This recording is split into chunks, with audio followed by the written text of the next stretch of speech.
What's going on, everyone? Kelly Cavallari here, one half of 7 Arrow Media, and welcome to the Monday edition of Honky Tonk Highway, episode number 68. We are back. That's right. Took a little week off, had a little time away to get some other things caught up on, but guess what? We are back, and I got a great week for you guys, so definitely tune in. First off, if you haven't yet, make sure, like, follow, share, Instagram, Facebook, YouTube. That way you don't miss anything we're going to do. Okay? You definitely are going to want to make sure to keep liking and following. That way you get notifications every time we post. Also, tomorrow, just like every other Tuesday, 9 a.m. to 11 Eastern Time, 2 to 4 p.m. over in the UK, I am on Line Dance Radio with the Honky Tonk Highway. Tomorrow's going to be all about Rachel McEnany White. I'm going to be playing music by all of her dances. So definitely tune in for 2 hours of some great music there. All right. Also, me and Kelly would love to thank everybody who attended Legends in Line this week, USA event this week on V7. And a huge shout out to all the instructors that Rob had on. Bill McGee, Kenny J, Jill Babinick, John Robinson, Joe Thomas-Szymanski, Scott Blevins, Danny Kelly Albro. I'm probably going to miss Darren Bailey. Ethan Allen performed. Everybody who was along for the ride there on Saturday. It was a great day. So without further ado, today's guest, episode 68, guys. Believe it or not, we're almost to 70. That's right. We tried to get him on a couple times. Some scheduling things happened. We got him on now. This is going to be fun. It's a little late for him, so bear with him. He has a really big cup of coffee. Okay, it's 11 p.m. where he is. So, ladies and gentlemen, my guest today, Mr. Niels Poulsen. What's going on, bro? Yay! Hi, Kelly. How are you doing? I'm doing good, brother. How are you, man? Yeah, I'm doing really well, really well. Yeah, as you said, a little bit late here, but yeah, I'm all right. I keep everybody up late over there, it seems. Just so happens the way it works. Yes. For those who don't know you out there, why don't you give everyone a little bit of insight on who you are and how you got into line dancing? Okay, so that was kind of like a big question. When I finished my degrees back in the 90s, late 90s, I decided I wanted to move to England because I was studying English, and I thought I could get myself a job in England. I went to England. I went to Brighton, down south in the UK, and I applied for a job with American Express, and I got the job. And the day after, I started line dancing. Didn't last long at American Express, I take it. No. Yeah, I had a great time. Line dancing was just something for me to do in my spare time because I was there to work. I was there to improve my English. I was there to to get some experience job wise, and so the line dancing was just something extra, something I did to go out and socialize with people and get to know people. But then eventually I actually fell in love with it, and I guess the rest is history. Yeah, it's been a while. How long you been doing teaching now? Say it again? How long you been teaching for now? Well, I started teaching in, I think it was 2000 or 2001. So I lived in Brighton from 96 to 99. So I started line dancing in 96, and then 4 years after I started teaching. Nice. But I started teaching because I went back to Denmark again, and the line dancing I saw in England, I wanted to do that. And at that time in Denmark, it was very much country only, and the level wasn't very high. And the kind of line dancing I tried in the UK was a great mix of everything, a mix of music, a mix of styles, a mix of levels. And I really wanted to pursue that, and I wanted to introduce that to the Danes. So again, the short story is after having danced in a few clubs in Denmark, I started my own club, and that was really when it all kind of kicked off. With me doing all the weird stuff. I did all the funky stuff. I did all the advanced stuff and all that. And I was nicknamed Mr. Funky and Mr. Advanced and what have you. Mr. Funky, I got a new nickname for you now. Put on all your videos. So obviously you've been choreographing for a while. You done a lot of co-choreographers. Is there anybody on your bucket list that you haven't written with yet that you would like to? Wow.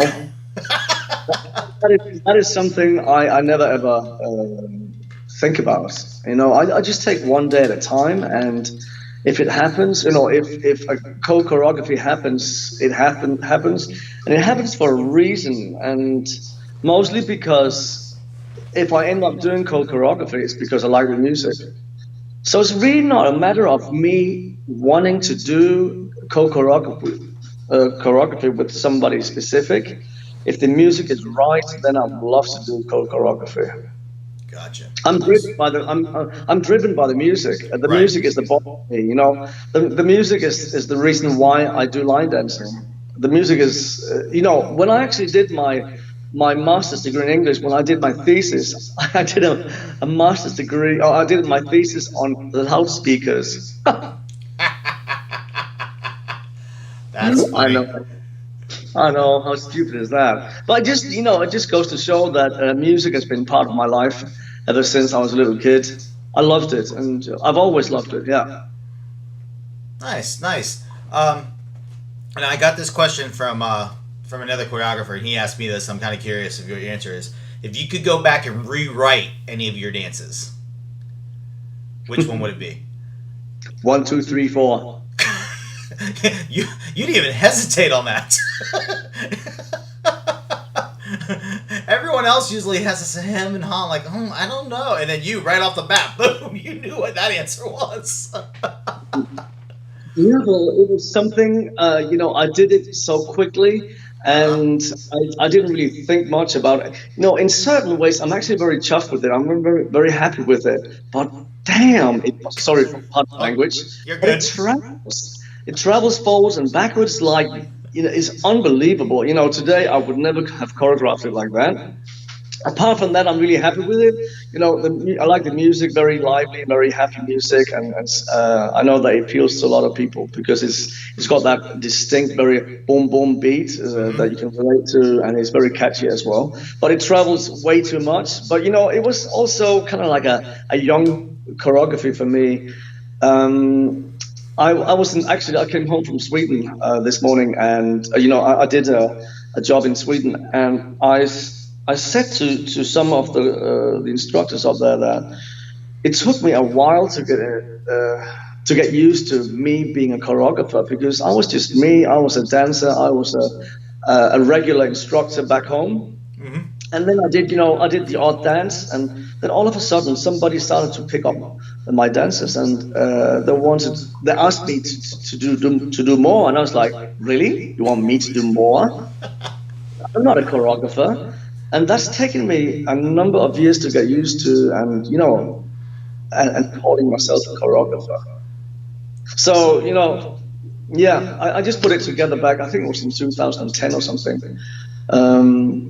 Way too fast. But I needed the song, I needed the dance because I was teaching at a workshop or at an event where they wanted something not too hard and preferably something country. And I had the song, and then boom.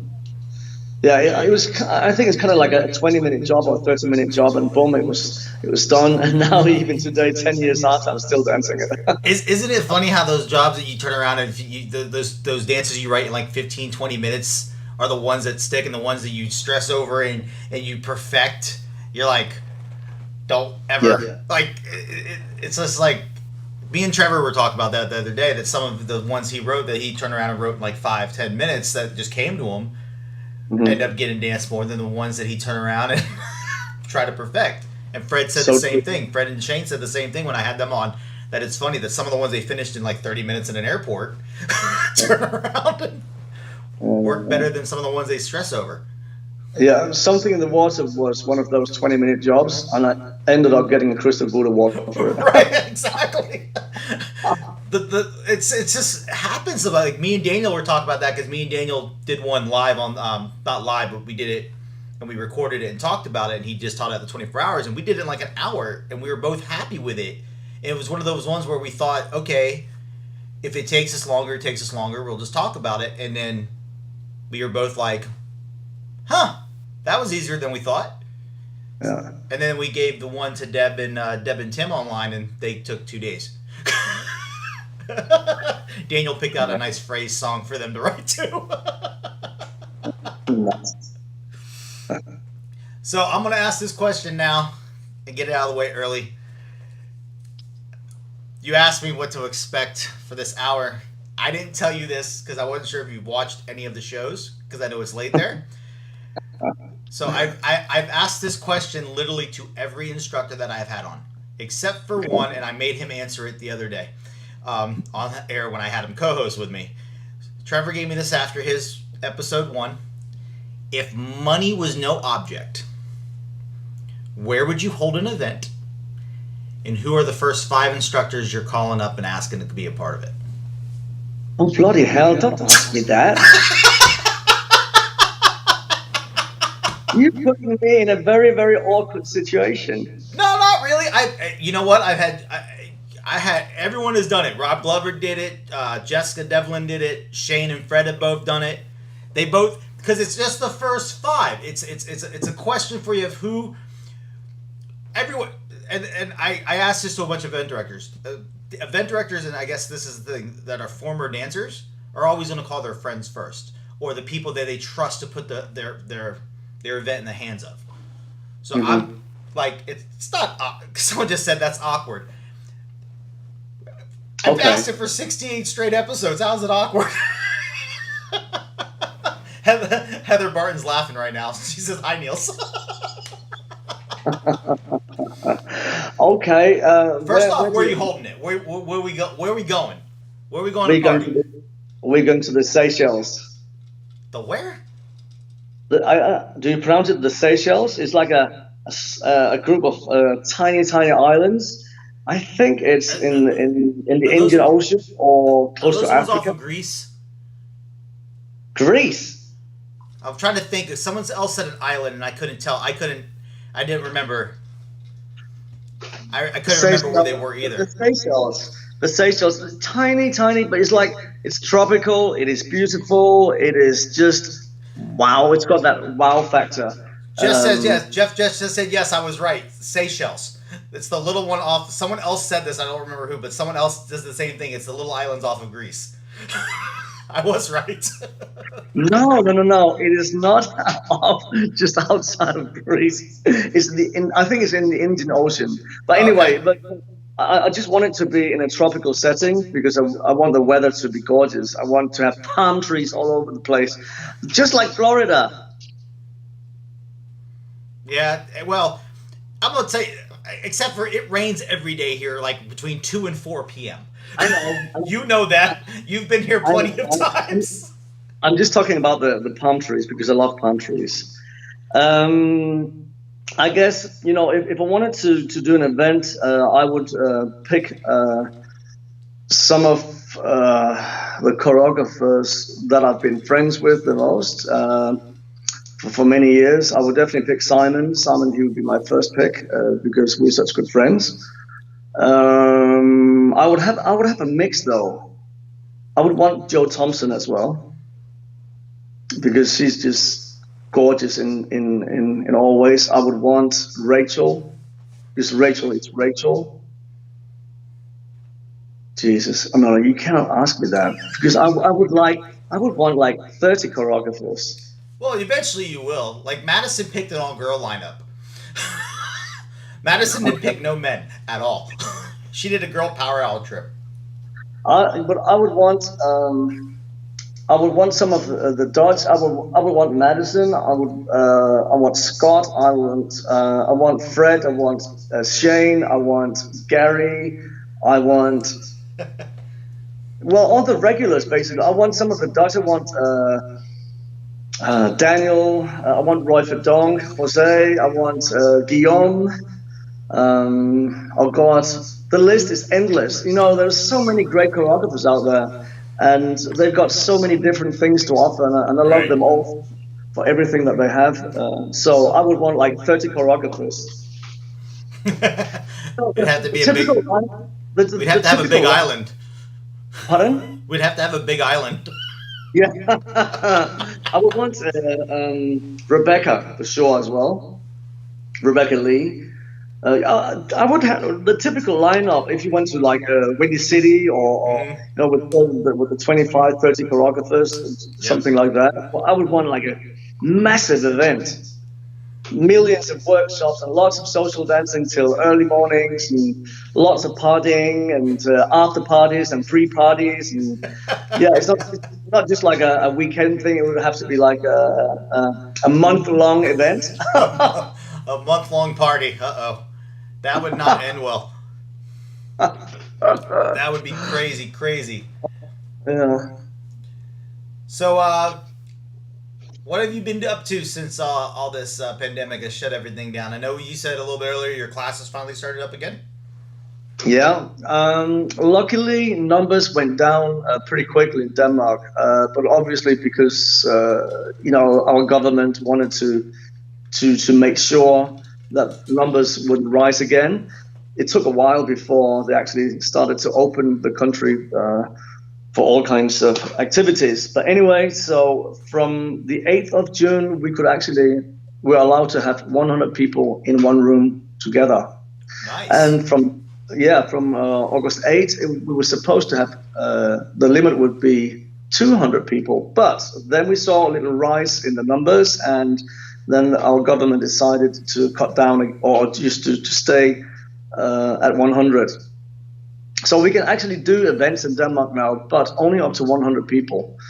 And we can do classes. So I started my classes 2 weeks ago, and I'm now into my third week. And I'm going to have I always teach my classes on Tuesdays and Wednesdays and every second Thursday. So tomorrow I'm teaching 5 classes.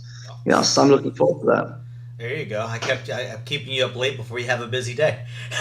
No, my classes, I think the start at is 4:30 or 3:30. I'm good. Oh, that's not bad. No, that's not bad. It's 3:30 your time. That's 9:30 my time in the morning. That's not bad.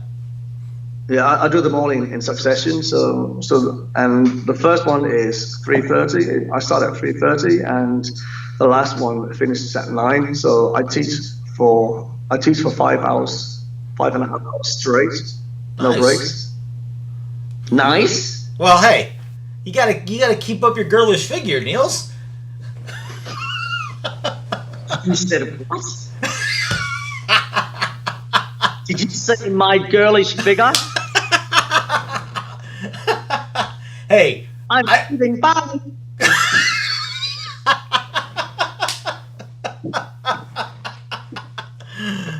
Who was that? Come on, you gotta keep. Hey, I know I'm not young. I know that would do me good to dance for 5 straight hours. That'd keep me up, keep me in good shape. Well, that's really. I do my best. Actually, I also went for a run today. There you go. Yes, 5 kilometers. Woohoo! We went and played at Hollywood Studios at Disney this morning. We spent the morning at Disney before coming home. Of course, because you can. Well, the way the new scheduling is, we have to schedule the days, and with us having annual passes, we only live 25 minutes from it now, so we can go, and it's empty.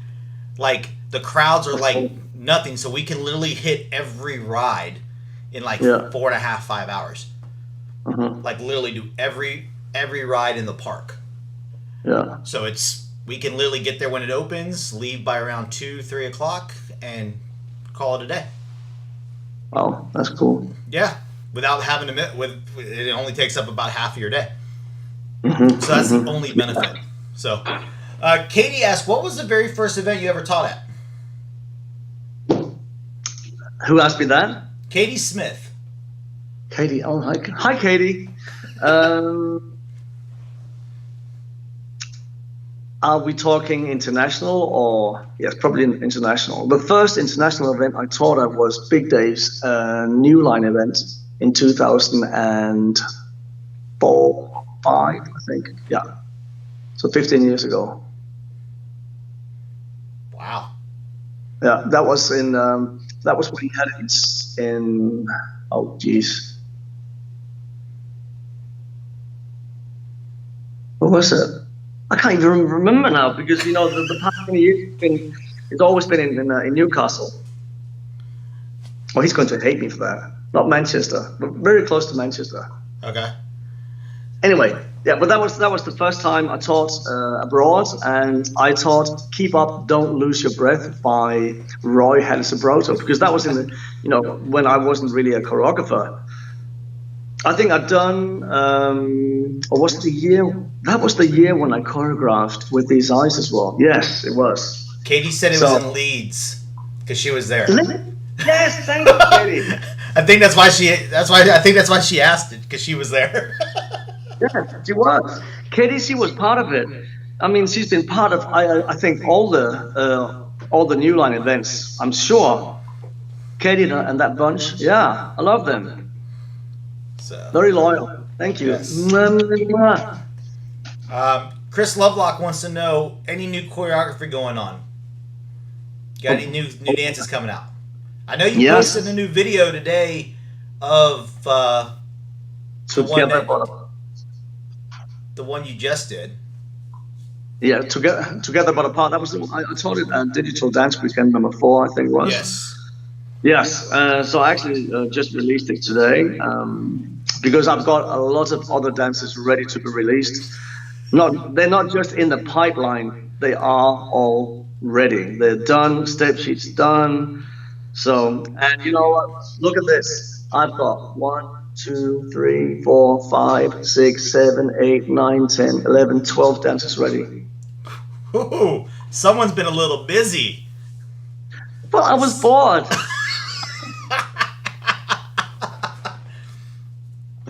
And I've had so much awesome music on my to-do list. So I just started. I've got all kinds of levels. I've got 2 beginner dances. I've got 2 improver dances. I've got 1 easy intermediate. I've got 3 intermediates. I've got 3 intermediate advanced. And I've got 1 advanced. I've got different styles. I've got rolling 8, nightclub, East Coast swing. I've got West Coast swing. I've got kind of like a regular, just like a pop dance. I've got polka. I've got funky. I've got 2 funkies. I've got Motown even. Uh-oh. Yes. So do you have a particular music style that you prefer to choreograph to?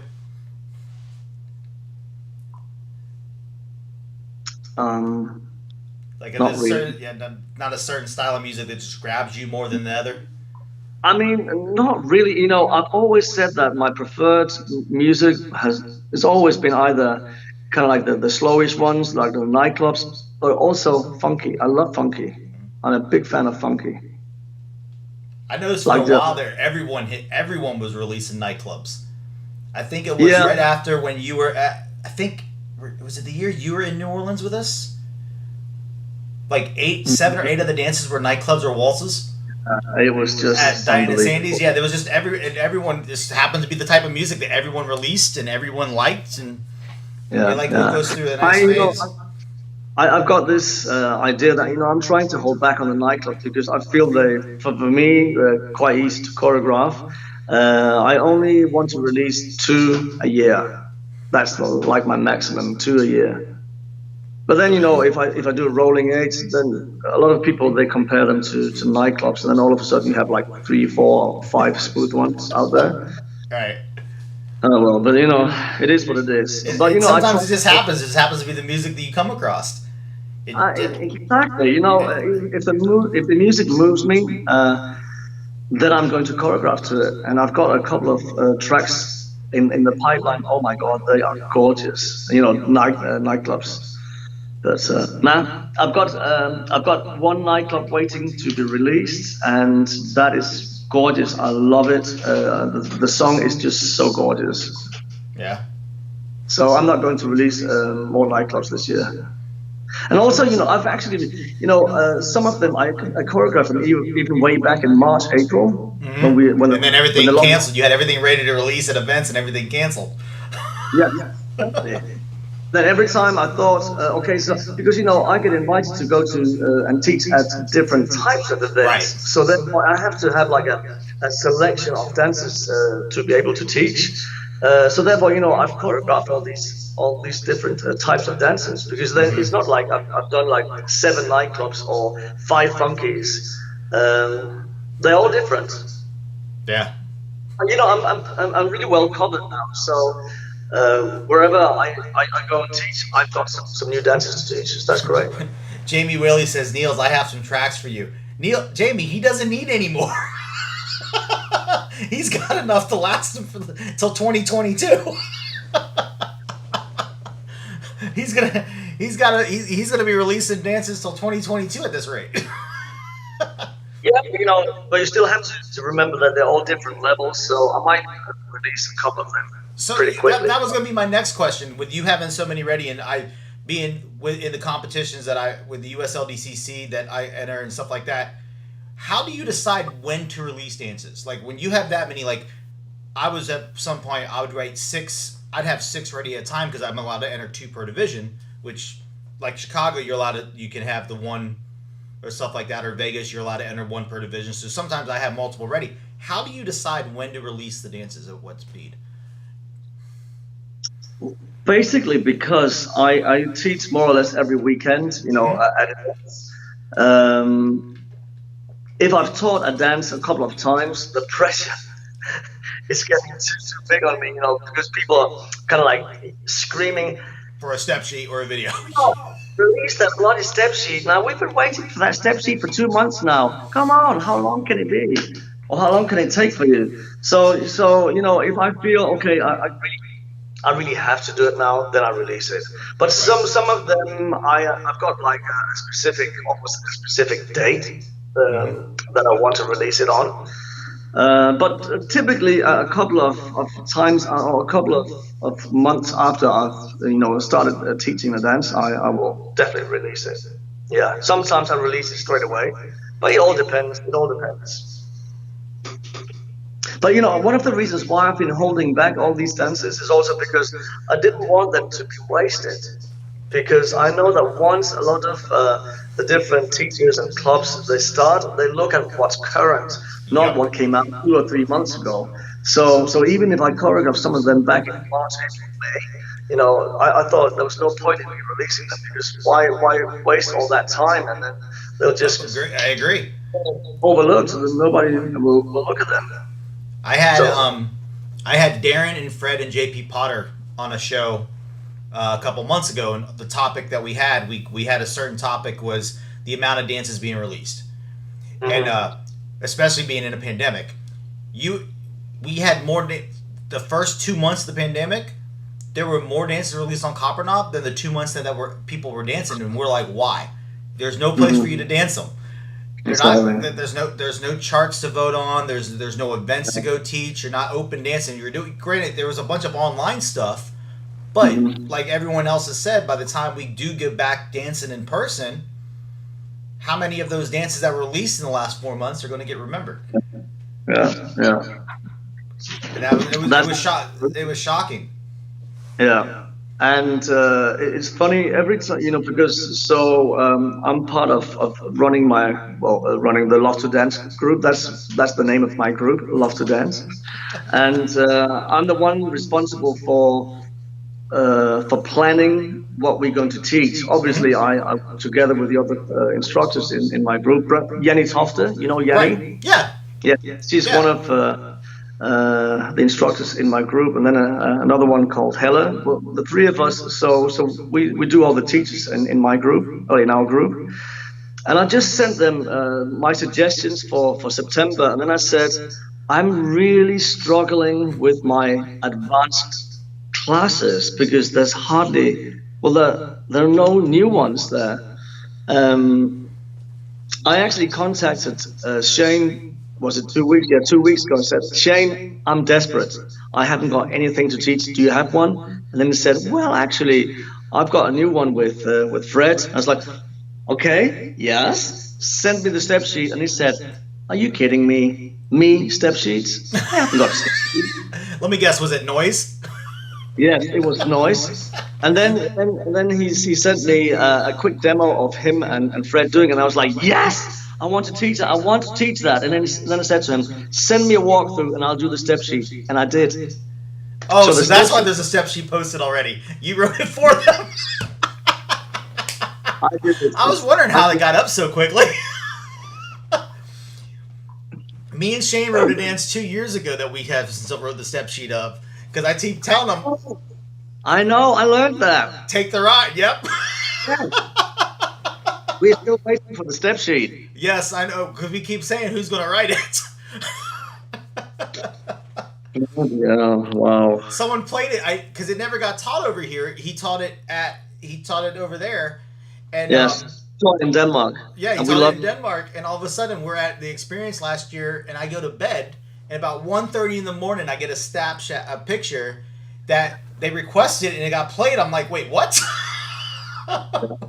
And I was already. Jeff said Niels will write it. Niels has seen it. I don't know if Niels wants to write that one. Me and Shane were a little cray-cray on that one. We found a really good song that we thought we were going to go a little crazy on, and we did. Yes. Oh, that's a great dance. We love it. We loved it. It was just one of those tracks that I loved. Again, it was one of those tracks I fell in love with. Yeah. So, Yes, let's see. So just going back to planning what we're going to teach in September. So I actually suggested to Yanni, because Yanni, she loves, well, like me, I love a lot of guidance dances. So you might actually be reteaching natural selection. Thank you. Thank you. That's a cracker of a dance, and as far as I know, it was guidance breakthrough dance back in 2000 something. It was. Yes, and it just stood out back in the days when he demoed. It was like, what on earth is that line dancing? Yep. It's so funny because I did the top 10 most influential Guyton dances, and someone who was at one of Guyton's last dances over in England sent me the list that they came up with for the top 10 at Newcastle. I think it was Newcastle, and natural selection was listed at number 9 of everyone's favorite. I'm like, that's because no one knows it. It's so, like, we'll go to an event and he'll play natural selection, and there might be 5 people in the room that know what it is. Mm-hmm. No one today knows what that dance even is. No. It's like, I told Guyton for the last year and a half he did a 17-month retirement tour. Do not do any new dances. Go back and re-release everything he did for the first 10 years of his career, because the people today have never seen it. Yeah, I'm actually wondering what Guyton will be teaching, because he's doing Digital Dance Weekend number 5 with us. So I'm really looking forward to you never know if he's actually going to reteach natural selection. That would be awesome if he did that. I know. I was hoping when he did one, I went over to videotape it, and he ended up doing Cadillac Ride. And was that you who did it? Yes, it was. I remember that. The video that videoed him. Yep. Yeah. Yeah, I went up and did it. That way we can do the question answer session. Yeah, we went up and did it, and he taught the one that him and Rob Glover and Will did, and then he taught Cadillac Ride. Yeah. He did the 2, and I told him, I go, you should taught natural selection. He's like, I don't have. He goes, He goes, that's too much work. He goes, I told him usher through it. Remember that one? Yeah. Oh, yeah. That one was fast. That one was great. Yeah. Yeah. Yeah, I've been. Yeah, He's I love it. Amazing dances. So yeah, I'm curious too. I saw that lineup, and I'm like, I wonder if he's going to reach what one he's going to pull out of his what trick he's going to pull out of, because he's got a lot. Yeah, that would be great if he taught that. But he's got some other dances that were just absolutely amazing. Yeah. Yeah. Very unique. Jeff Camps just retaught No Life After You on our V7 channel last week.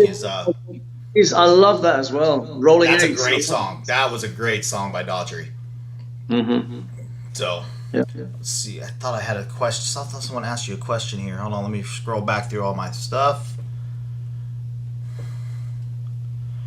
The different platforms.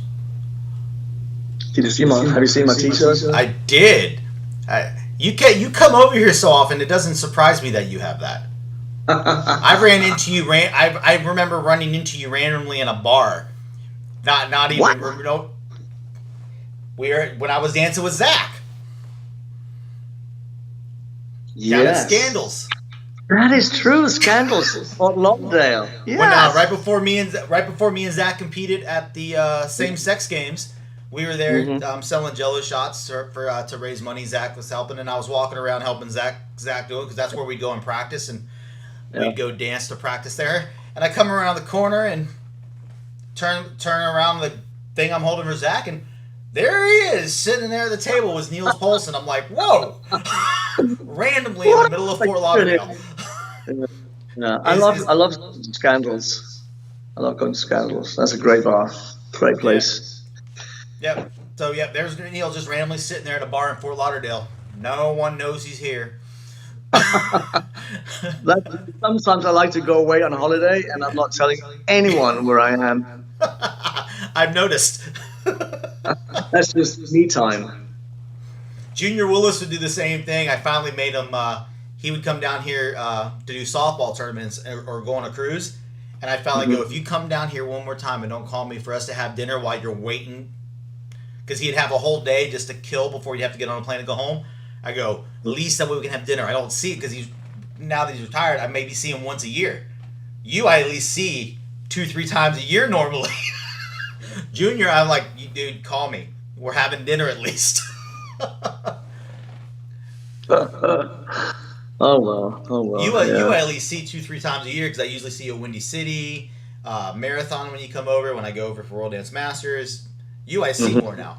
It's sad when I see European instructors now more than I see some of the American instructors. Well, I see you more than I see my mom. I told Shane, it was funny, there was one year Shane, I think I saw him like 7 times in like 6 months. I was seeing him more often than Allie was. Yeah. He was over here so often. It was Actually, crazy. With Shane and me, we were supposed to work together 13 times this year. That's crazy. Yeah, that's crazy. That is nuts. Yeah. Wow. Booked for the same event, just him and me, and then booked for some of the bigger events where like Poulsen or others. I saw that he finally got to go do an event. He went to Estonia. So I know I know travel. I know a couple things have been able to start going off over there. That's good. Fingers crossed we still have an event over here soon. Oh, Bob. Yes. I'm really... Fingers crossed. Fingers crossed. Yeah, I just received my 38th cancellation this morning. That's insane. Yeah, 38 cancellation. That's incredible. Cannot believe it. And just this year. Yeah. That's crazy.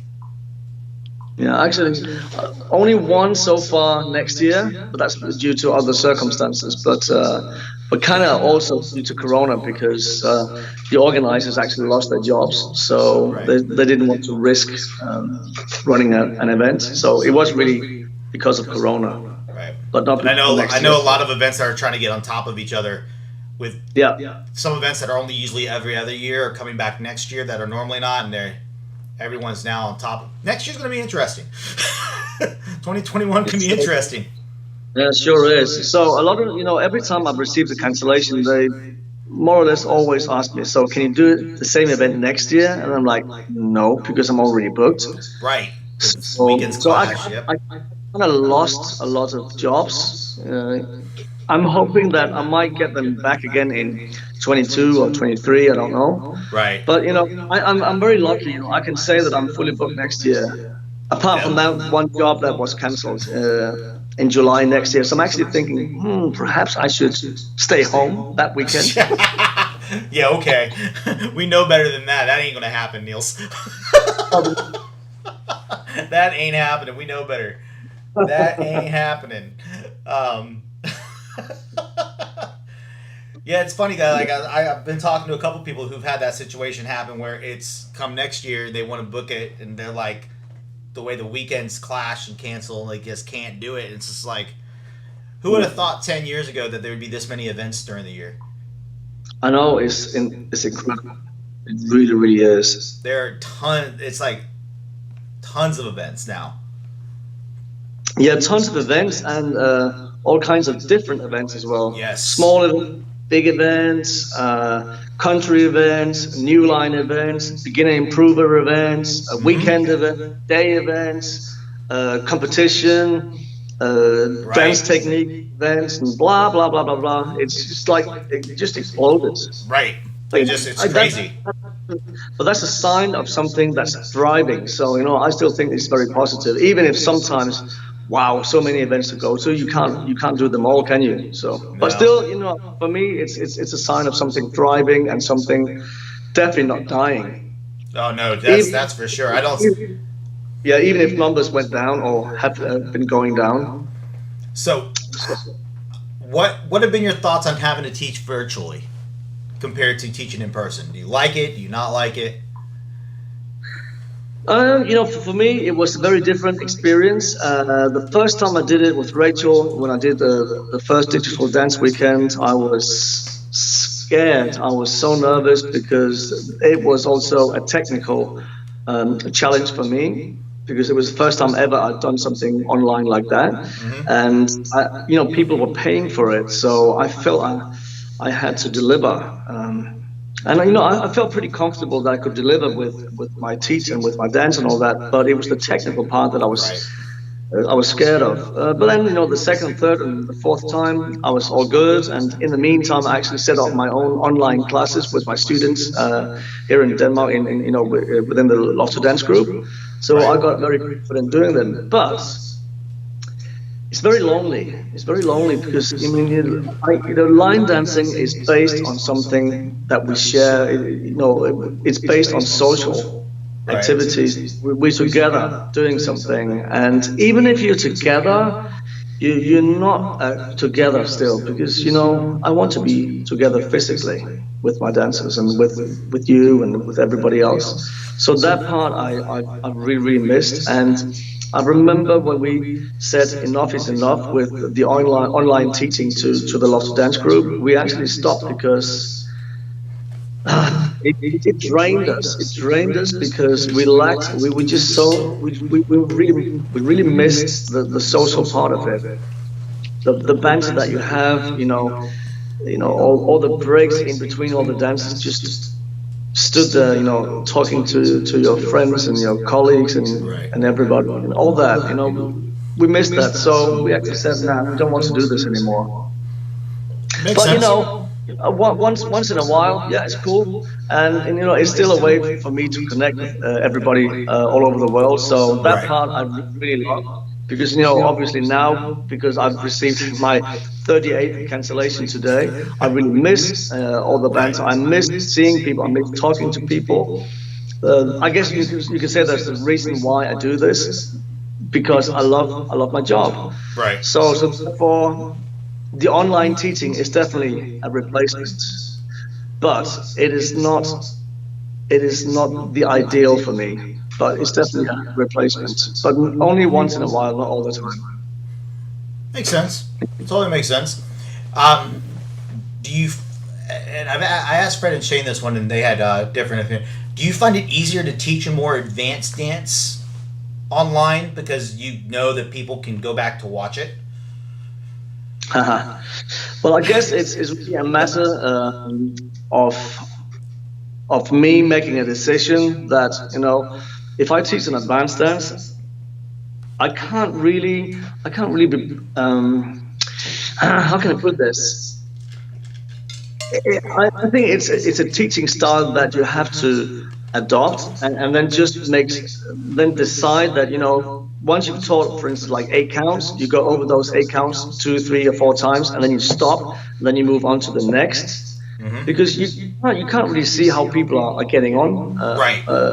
and how they are taking in the dance. So you just have to make a decision. And if you don't make that decision, I think your teach, it might be like a 1.5 hour teach, and I'm not going to do that. So Right. therefore, so for me personally, I just make a decision that I don't recap newly taught 8 counts more than 2, maximum 3 times. If I do that, it's going to take forever. And that way you can say, okay, I might lose some dancers, but equally, just like you said, after my teach, after I've done the dance to the music, they can always just Right. rewind and Go back, watch it again and again and again. Yeah, and it's something that we spoke about. Rachel said when we did the digital dance weekends that we shouldn't really. I mean, if we reacted to all the questions and we would end up recapping 4 counts, 8 counts, 12 counts, whatever, like a million times, and the teams will just drag out. So there's no point. Right. Again, like you said, they can always just rewind and then go back and see it again and again and again.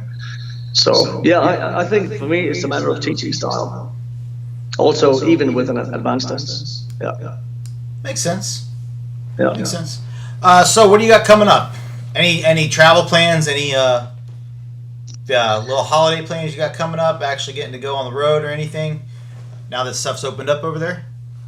Yeah, so I run my classes Tuesdays, Wednesdays, Thursdays. Then this weekend I'm actually doing an instructor course. Nice. Yes, I teach instructors how to teach line dancing. Basically, I do that a couple of times. Well, I actually do like 10 times every year. So I hold instructor weekends, and they come to me. I teach them all about the basic. I teach them all the basic theories on how to teach a line dance, and I give them a dance to teach, and I give them feedback. Nice. And this weekend I'm going to do level 2. That means that nobody will be teaching any beginner dancers. It will all be improver up to intermediate level. I've got 8 instructors, so 8 workshops, and that's going to be hard because 8 workshops to take in 8 workshops. That's a lot of work for the instructors. I'm just sat there. I don't take part in the workshops. I just sat there with my pen and paper, and then I take my notes, and then after each teach, I give the instructor feedback. Oh, nice.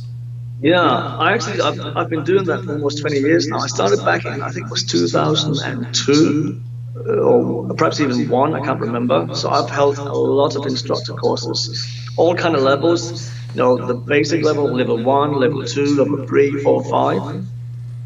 Yeah, I really love that, and it makes you sharp because you really have to think. You have also the way that you communicate with people, because once you give people feedback, you really have to be careful not to hurt them. Right. So yeah, but it's all about being able to motivate and make people want to become better. So that's really a big goal I have every time I do these instructor courses. Fun. That does sound that does sound like a good weekend. Yeah, it is. So that's Friday and Saturday. Yeah. And then also, I hardly ever give them my own dancers to teach. It's all the other choreographers. I've actually, 1 or 2 of yours have been part of it as well. Oh, really? Yes. Which ones will those be? Oh my God, I can't Probably remember. Honky Tonk Highway. Probably, yes. The one that you taught at World Dance Masters. The one I competed? Yes. Yeah, the one. Yeah, Honky Tonk Highway, the competition, the one that got picked as a competition is the East Coast Swing. Yeah, absolutely. That was definitely one of them. I can't remember the other one. I've, all the choreographers around. I've introduced their dancers to the instructors in Denmark. Well, thank you, sir. Of course. Thank you. Darling. I enjoyed competing that one. That was fun. That was fun. Yeah. There's a different. I've competed in a couple different choreography competitions now, and getting to try the different ones has been kind of entertaining because it's totally different vibe and totally different atmosphere every time. So yeah. The one I'm still looking forward to competing in is Chicago, because I like the fact that it has the teaching aspect to it. The what? In Chicago, Windy City, where you teach the dance. to the Yeah. judges. Oh yeah. I think that brings Just a like, different aspect just to like it. they do that in Vegas as well. Yes, for that one, because well now Vegas has two now. Vegas added the USLDCC as well, so Vegas has two choreography competitions now. Oh wow, I didn't know that. He has I've his normal I've one, missed and out now on. the USLDCC. Okay. Yeah. I've missed So out on Vegas so many times now. They keep asking me, but I'm always booked, and they ask me almost the same year as the event is, and I'm like, sorry, I can't. yeah, I'm glad it's moving back to November. It being in September this year was weird. Hmm. It being a couple weeks after the experience, right there, right before Windy City, Yeah, having Vegas that yeah. early in the year was weird. It was a fun week. Don't get me wrong. It must have been bloody hot in September as well. It was. It was even like when we went out. We would go out at night. Like we got there a day early and went out at night, and um it was hot. It was hot. Hmm. Like we went out. Yeah, but like Jeff said, the pool in September. Hmm. There was a bunch of us still there on the Sunday because it ended on Saturday. It went Monday through Saturday this year, and there's a bunch of us still there on Sunday. So the pool day on Sunday was great because the weather was perfect for a pool day. Hmm.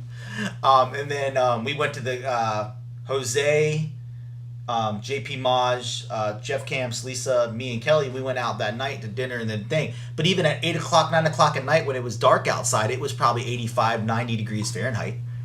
So Oh, it beautiful. was probably high 20s, low 30 degrees Celsius for you guys. It was hot. It was absolutely hot. Yeah, but that sounds great though. Oh yeah, it was a great time. Uh oh, he's up moving around. We don't know where he's taking us now. This No, no, no, no, no.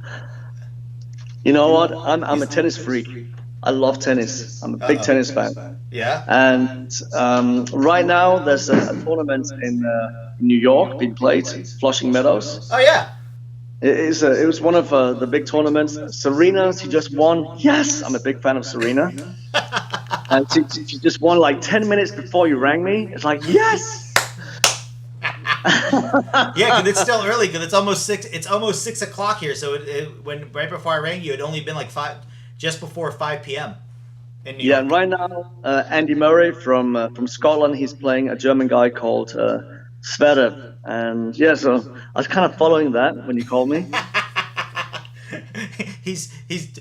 I did this with Rob Fowler the other day. I set him up and he set up to come on my show, and totally forgot it was the same day that they were doing the Liverpool trophy presentation.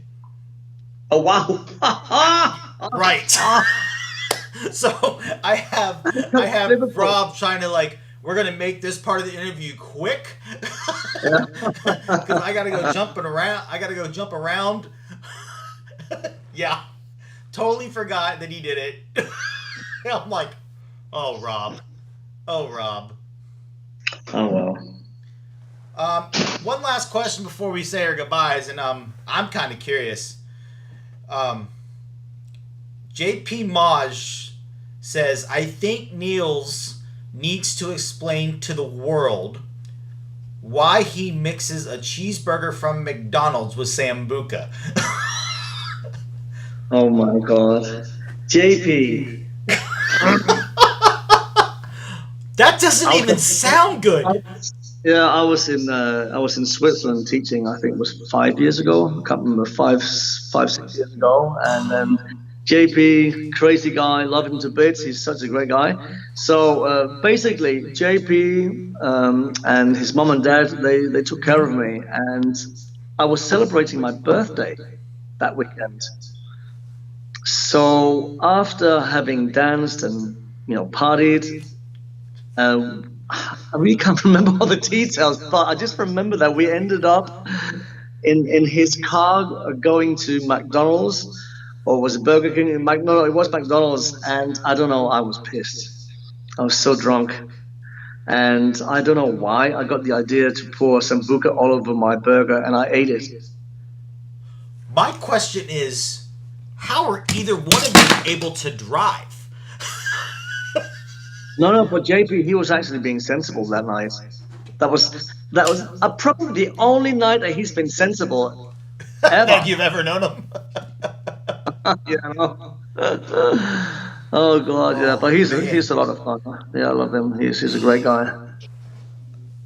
Note to self, guys. I if you ever want to get Niels a treat for lunch, a Sambuca flavored cheeseburger. There you go. But there's always a first, and that was also my last time doing it. I don't blame you. That just doesn't sound good. I can still taste it. Oh, horrible. Oh. See, I like the original Sambuca. Kelly likes the raspberry. I like the original. I like the licorice flavor. That's why it's probably why I like Blah. Probably, yeah. It's very much Blah-like. Yeah. JP Maj just says, "Hey, I am always sober."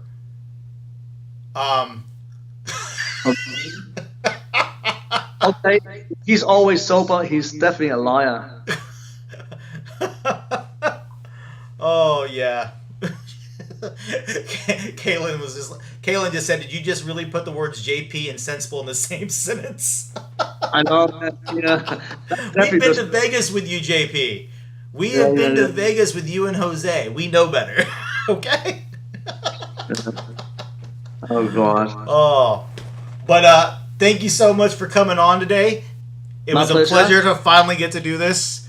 As a bonus, shockingly enough, we still have one more class for those that are tuning in watching on V7, because right now we're broadcasting this to YouTube, our Facebook page, and on V7, Aero USA.